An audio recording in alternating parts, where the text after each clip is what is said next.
What's up, everybody? Will here at Schedulefly. Couple of quick notes. First of all, this episode is sponsored by us here at Schedulefly.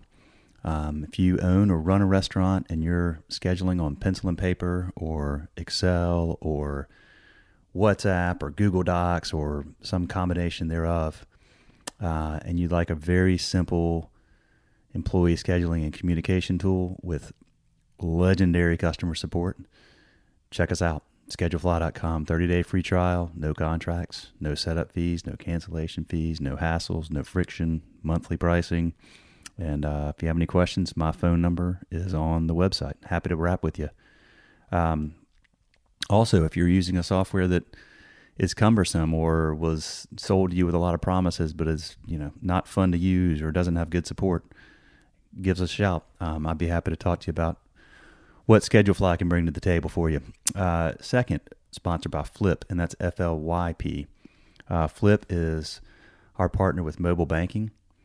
These guys have a wonderful tool, debit card based bank account, rewards based debit card, which is very cool. So every time you use your Flip card, you take your phone out and you spin the Flip wheel on your Flip app, and you can win up to 110% cash back.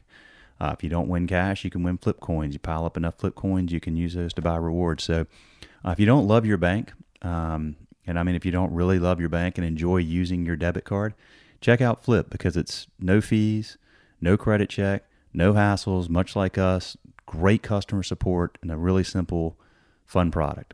And that's flipmoney.com, Flip spelled with a Y. You can find them in the App Store. And again, Flip is FLYP. So, okay, folks. On to this episode. What's up, everybody? Will here at Schedulefly. And we decided to start doing these little quick episodes with what we call timeless advice. And it's actually going to be bits and pieces of advice that we've received from restaurant owners over the years through our various content production that we've done, whether it's been our books, our podcast, our videos. But I'm starting with actually our first book, Restaurant Owners Uncorked, that we self-published back in 2011, early 2011. That means these interviews were done in 2010. So this is 12 years old, but the book has served the purpose, by and large, of doing what we hoped it would do, which is to provide timeless advice. We didn't want to get into a lot of details about specific types of technology or things like that at the time, but more just big picture advice on starting a restaurant, running a restaurant, growing from one restaurant to two, growing from 2 to 3, 3 to 10, and so forth. How you treat your staff, how you treat your customers, things like that. So more philosophical advice and so forth. But this is a piece of advice I'm about to read from the book. This comes from Scott Maitland. And Scott's been the owner up at Top of the Hill Restaurant and Brewery for, they've been open for about 25 years now. And this is something that I remember doing this interview and really being struck by how brilliant this is. And it has to do with raising money for a restaurant. And it's something that you could do, just literally follow this exact path today. So if you're looking to raise money for a restaurant, or possibly even another business, but particularly if you're looking to raise money for a restaurant, check this out. This is really cool. So he was talking about the initial process, and he raised $1.2 million, but I want to get down into how he did that. So he says, going back to the financial structure of the deal, I originally thought I would find 10 people to each give me $10,000. But I realized quickly that $100,000 is the worst amount of money to try to raise. It's more than what the average person has to invest, but it's really small to the person who has a lot of money. As a very rich guy told me, you've got to work as hard for a $100,000 deal as you would for the $1 million deal or the $10 million deal. So I knew I wasn't going to do this all with equity. I needed some debt as well. I learned about SBA loans, and I decided to go for $500,000 loan. I went to the first bank, and they rejected me, and the next bank rejected me, and the next bank. I learned that I didn't know enough about my product and how to pitch the deal. Now, Scott, by the way, as an aside here, Scott is an adjunct professor of entrepreneurship up at UNC Chapel Hill Undergraduate School of Business. So that gives you some context, and I'll pick up where he left off there. I tell my students now, and this is the most important thing I tell them, that if you are going to raise money, you're going to make a list of people that you're going to talk to raise money. And don't start your pitches with the people at the top of your list. The mistake most of us make is we start off with our very best prospects. That's what I did. With no experience with my pitch, I gave lousy presentations and burned my prospects. If you're going to make a list, turn it upside down and start at the bottom. By the time you get to your best prospects, you're going to have a much better presentation and a much better deal. It's not just about showmanship. When you make a presentation and you get rejected, you ask, why? You can't get upset, and you have to focus on making your deal better.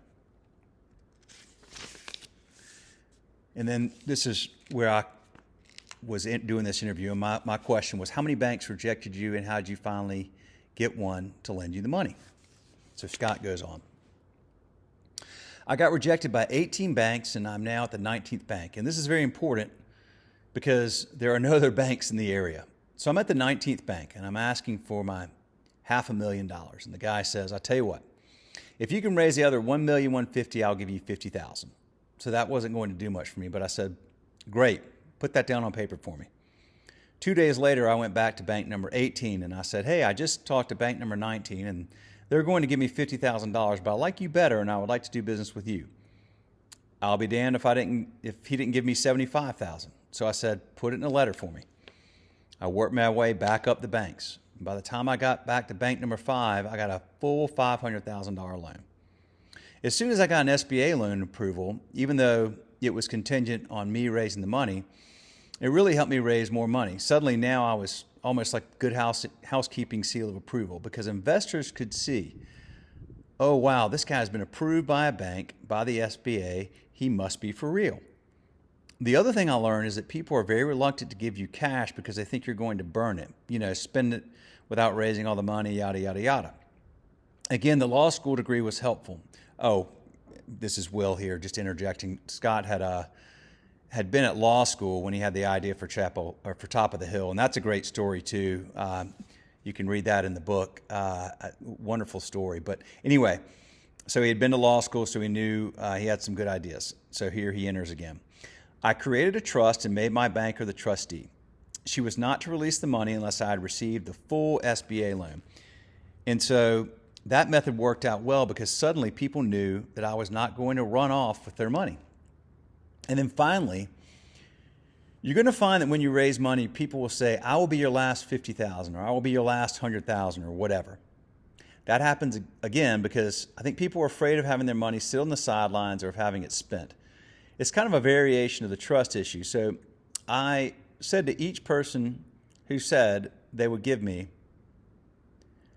great, give me the $100,000, great, write that in a letter. And when I made my next presentation, I would count that money as money that people had given me. On the day that I raised all the other money, I called 3 different people that had promised me to be the last investment and said, hey, you're the last investment. So there were 3 simultaneous last investments, and I was able to raise all the money. One more thing, and I really enjoyed this part, was I asked him about raising any additional money on top of that. And he did, and this was a really cool idea as well. So I said, didn't you raise additional money? And he said, yes. If you ask anybody that knows anything about me raising money for Top of the Hill, they'll tell you about the Founders Club. The Founders Club was not about raising money, though. It all goes back to being in this particular space. I needed to convince the landlord to give me the space. But the landlord didn't believe that I was going to be successful, despite the fact that I took him and showed him my partner's New York restaurants, and I took him to show him brew pubs in Atlanta. He just didn't think it was going to work, and he asked me for proof that it was going to work. I was sure that I was going to be unable to provide proof, but in order to show the landlord that we would be successful, I would offer people the opportunity to join a Founders Club by giving me between $100 and $1,000. That got you a free t-shirt, your name on the wall, and when the restaurant opened, a tab worth twice your investment. I thought 20 or 30 people would join. Instead, people started joining like crazy. I cut it off at 550 people after I raised $75,000. So although it didn't start out being a fundraising effort, it did raise $75,000. That $75,000 wound up being pretty crucial when we first opened. So there you go. I mean, just a master class right there about raising money for a restaurant and a process to go through, and the timing and the way you flip your list upside down and how you can position, one bank versus the next if you're doing the SBA loan. So this is just brilliant advice. It was brilliant then. It's brilliant now. It's phenomenal, actionable advice. And, well, that is it for this episode. We'll be doing more of this. Just kind of got the book out recently, was thumbing through and just thinking there's so much great advice that people gave us 12 years ago that would still be very relevant today. So more of this to come. Thank you all for listening. And by the way, today is Tuesday, the 27th of September. Tomorrow and Wednesday, I'll be in Raleigh. I have 2 podcasts scheduled and another on Thursday with different restaurant owners there. So a lot of good episodes coming up. And then we'll intersperse. We'll put these little timeless advice pieces in here between episodes and every now and then, just to continue providing hopefully really good content for y'all. If you're listening, please give us a rating, whether it's Spotify or particularly on iTunes. Give us a star rating. Put a comment in there if you have a second. Just mention why you like the podcast. It really helps us out a lot. Thank you for listening. Y'all are awesome. More of these coming soon. And have a good one. See you.